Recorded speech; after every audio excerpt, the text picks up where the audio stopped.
اور نام اس کا تھا اسود رائی۔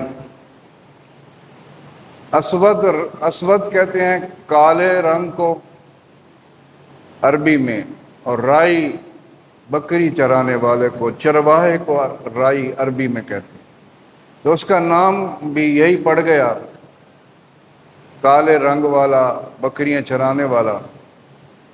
تو جب اس نے حضور صلی اللہ علیہ وآلہ وسلم کو چہرہ دیکھا حضور کا، تو اس کے دل میں عشق پیدا ہوا، محبت پیدا ہوئی۔ تو اس نے حضور صلی اللہ علیہ وآلہ وسلم کے پاس آ کر حضور سے کلمہ پڑھ کے وہ مسلمان ہو گیا۔ اب اس نے کہا کہ یا رسول اللہ، یہ میں تو اب مسلمان ہو چکا ہوں، میں آپ کے ساتھ جانا چاہتا ہوں جنگ میں لڑنے کے لیے، تو یہ جو بکریوں کا ریوڑ ہے یہ کہاں جائے گا؟ یہ تو ایک یہودی کی ملکیت ہے، میں اس کا غلام ہوں۔ تو حضور نے فرمایا کہ اس کو آپ اس کے گھر تک چھوڑو، گھر کے اندر داخل کر دو، اور جب آخری بکری اس کے گھر میں داخل ہو جائے تو تم واپس آ جانا۔ تو اس نے ایسے ہی کیا کہ بکریوں کو اس یہودی کے گھر میں چھوڑ دیا۔ سب بکریاں جب اندر چلی گئیں تو وہ واپس آ گیا، اور آتے ہی اس نے تلوار اٹھائی اور لڑائی میں شامل ہو گیا صحابہ کرام کے ساتھ۔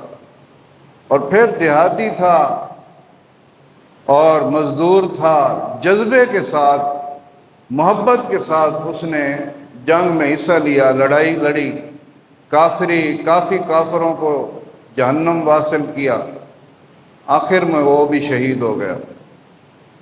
جب جنگ ختم ہوئی، سارے صحابہ کرام جو شہید ہوئے تھے ان کی جب لاشیں اکٹھی کی گئیں تو اس کی لاش کو بھی اٹھا کے صحابہ کرام لائے۔ تو حضور نے فرمایا کہ نہ اس نے نمازیں پڑھی تھیں، نہ اس نے روزے رکھے، نہ اس نے کوئی زکوٰۃ دی، نہ اس نے کوئی حج کیا، اس نے کوئی نیک عمل نہیں کیا، ایمان لایا اور جہاد میں چلا گیا، اور مجھ پر کلمہ پڑھ کے جہاد کرتے ہوئے اللہ کو پیارا ہو گیا، شہید ہو گیا۔ تو صحابہ یہ ایسے ہے کہ یہ ادھر سے اسلام میں داخل ہوا اور ادھر اللہ نے اسے سیدھا جنت عطا فرما دی، اور یہ سیدھا جنت میں چلا گیا۔